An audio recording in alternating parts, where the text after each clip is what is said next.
Assalamualaikum warahmatullahi wabarakatuh. Waalaikumsalam warahmatullahi wabarakatuh. Perkenalkan, saya Sinta Mukaroma.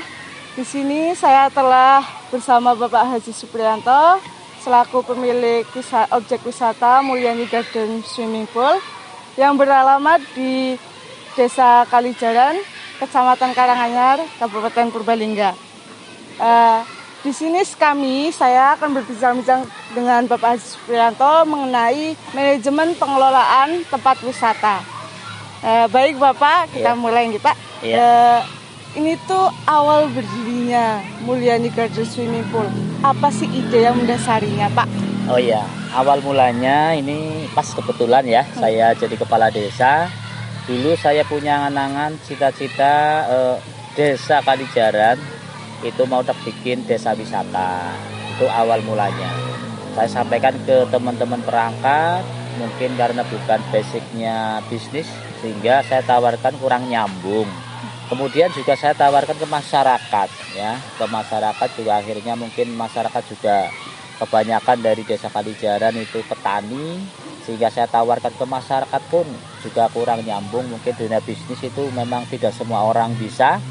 Sehingga ide itu kemudian saya arahkan ke pribadi. Juga kebetulan waktu itu anak saya itu juga minta dibikinin kolam renang. Sehingga saya pas ada lahan yang cukup luas, kurang lebih 1 hektar. Nah di situ saya bikinlah kolam renang. Dan saya namani Mulyani Garden Swimming Pool dengan harapan nantinya berdirinya objek wisata bisa menambahkan mulia daripada keluarga saya. Lalu hal menarik apa ini Pak yang ditawarkan oleh Mulyani Garden Swimming Pool yang berbeda dari yang lain? Oh iya, ini swimming pool pas kebetulan berada di dekat dengan Kecamatan Karanganyar, namun berada di pedesaan. Jadi kami tawarkan di sini objek wisata yang suasananya tenang, nyaman, juga rindang, teduh di dalamnya. Ini semuanya masih alami karena dulunya adalah kebun. Saya bikin menjadi kolam renang yang saya kira sangat menarik lah bisa untuk dikunjungi daripada orang-orang yang suka berwisata. Untuk karyawan sendiri, sudah berapa banyak karyawan yang bekerja di Mulyani Garden dan Swimming Pool? Ya, karyawan sementara ada 10 orang. Ini dibagi beberapa tugas, yang ada yang bertugas di bagian tiket, juga sama yang penyobekan tiket, kemudian ada yang di kantin, ini ada 3 orang yang melayani kala pengunjung barangkali perlu menikmati mendoan ini, juga makanan lain yang khas dari desa, kemudian juga ada yang khusus menjaga kolam karena keselamatan daripada pengunjung itu sangat-sangat lebih penting. Itu ada 2 orang yang bagian keamanan daripada di kolam. Kemudian juga toko ini untuk menunjang daripada pengunjung memenuhi kebutuhannya dari sabun, kemudian pakaian dan sebagainya. Semacam minimarket di Mulyani Garden kita juga siapkan. Untuk ini kan ada 10 karyawan nih Pak. Iya. Itu pasti ada kesulitan itu untuk mengaturnya. Itu ada pengaturan khusus nggak untuk karyawan? Iya, memang ini kadang itu memang ada kesulitan. Ini terkait dengan terutama tugas di bagian kebersihan. Kalau pengunjung cukup banyak, ini bagian kebersihan cukup kewalahan membuang daripada sampah-sampah daripada pengunjung. Itu seperti itu. Itu ada peraturan yang mengikat juga Pak untuk karyawan sendiri? Oh ya, itu pasti, itu harus ada aturannya. Dari tingkat keberangkatannya juga kita harus jadwal 7:30 sudah standby di Mulyani Garden, karena kalau tidak itu kita kewalahan, karena kadang pengunjung itu lebih asik jam 7:30 ada sudah di depan pintu, sehingga kita harus mengatur terkait dengan keberangkatannya langsung ke posisinya masing-masing. Ya. Itu untuk pengembangan SDM-nya itu, untuk pengembangan karyawannya ya Pak, itu ada pelatihan khusus atau tidak?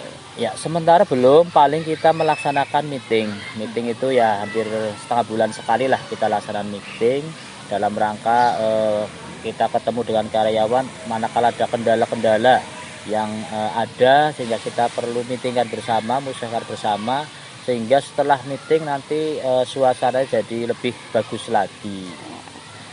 Apa aja sih Pak fasilitas-fasilitas yang ada di Mulyani Garden ini yang bisa dinikmati oleh wisatawan? Ya, fasilitas yang ada di Mulyani Garden ini cukup banyak, karena di desa kita suguhkan taman-taman ya, juga gazebo yang banyak. Ini ada beberapa gazebo sekitar 1, 2, 3, 10 gazebo. Kemudian juga kolam renang, ini juga sangat menarik. Ada kolam renang untuk anak-anak, kemudian orang sedang, dewasa juga, termasuk juga fasilitas yang lain. Ini tempat parkir juga luas. Di samping sementara itu tidak dipungut biaya parkir, jadi dalam rangka untuk meringankan daripada pengunjung. Juga tiketnya itu murah, hanya Rp10.000 per orang. Ini sangat cukup lah, sangat terjangkau bagi para pengunjung. Lalu bagaimana pengelolaan pemeliharaan fasilitas-fasilitas yang ada, Pak? Ya, pemeliharaan kita tetap rutin, ya. Mungkin terkait dengan ini Mulyani Garden ini pakai mesin, Mbak. Ini pakai mesin yang perlu tiap hari dari mesinnya itu perlu dibersihkan. Ini luar biasa, sehingga kalau kita berwisata di Mulyani Garden ini airnya cukup jernih karena pakai penyaringan seperti isulang galon. Itu seperti itu, sehingga sangat-sangat menarik. Juga pengelolaannya juga makan biaya cukup lumayan. Lalu ke tempat wisata, objek wisata itu kan perlu pengembangan ya, Pak. Pengembangan seperti apa? Adakah promosi-promosi yang dilakukan gitu? Promosinya itu seperti apa? Iya, promosi pasti kita lakukan ya. Kita menyebarkan terkait dengan mungkin pamflet-pamflet ya di masyarakat. Kemudian juga media sosial ya, ada Facebook, kemudian ada di YouTube.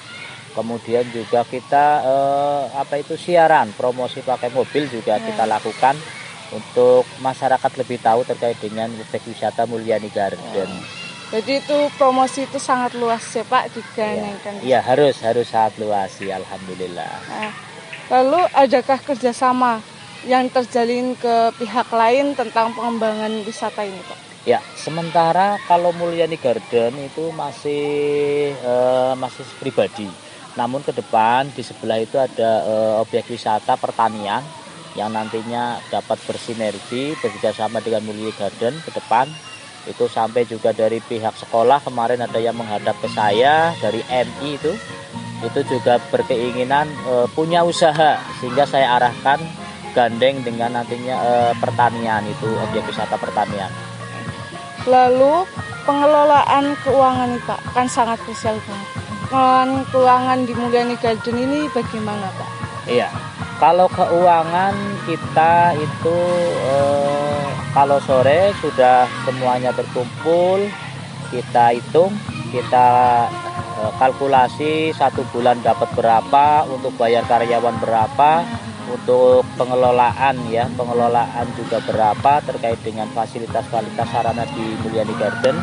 Itu uangnya nanti pengelolaannya seperti itu. Ya. Jadi selalu di manage untuk keperluan itu selalu tetap di manage. Lalu tantangan ini kan sekarang sedang ada COVID ya Pak. Tantangan untuk membuka usaha pariwisata itu pasti sangat berat ya Pak. Itu bagaimana Pak menyikapinya? Iya, ini terkait dengan datangnya terkait dengan situasi kondisi saat ini luar biasa. Pandemi corona ini berdampak sangat luar biasa bagi dunia pariwisata. Ini sebelum adanya COVID, alhamdulillah itu saya kira sudah cukup lah operasional dan bahkan lebih. Karena pengunjung itu sampai 1.700 itu satu hari pernah waktu tahun baru ya. Terus kemudian 1.500 sampai 1.000 itu sering satu bulan waktu habis lebaran. Ini ternyata terkait dengan COVID kemarin luar biasa. Untuk hari Minggu saja yang hari-hari biasanya sampai 500, 400, 300 pengunjung, ini kemarin karena situasi harus tutup juga tutup. Kemudian buka kembali juga dampaknya sangat luar biasa, sangat berkurang bagi dunia pariwisata. Jadi itu tantangannya sangat berat ya, sangat berat untuk mendatangkan para wisatawan datang kembali, itu sangat berat terkait dengan kondisi saat ini. Lalu ini Pak, setelah ada pandemi ini, prospek kedepannya Mulyani Garden itu mau seperti apa Pak? Ya, harapannya ya nanti Mulyani Garden kita tawarkan kembali terkait dengan mungkin wahana-wahana baru yang nantinya harapannya ya Mulyani Garden ke depan disukai oleh pengunjung, oleh masyarakat, juga bermanfaat bagi masyarakat sekitar, terutama di Dusun Muntang ya, Dusun Muntang, Desa Kalijaran. Itu harapannya seperti itu. Juga dibuka lagi objek wisata yang baru, mungkin wisata air mancur dan taman di belakang. Ya. Terima kasih Pak atas waktu dan kesediaan Bapak untuk diwawancara. Baik pemirsa, sekian perbincangan kami kali ini. Mohon maaf jika banyak kesalahan dalam perbincangan kali ini. Terima kasih. Wassalamualaikum warahmatullahi wabarakatuh.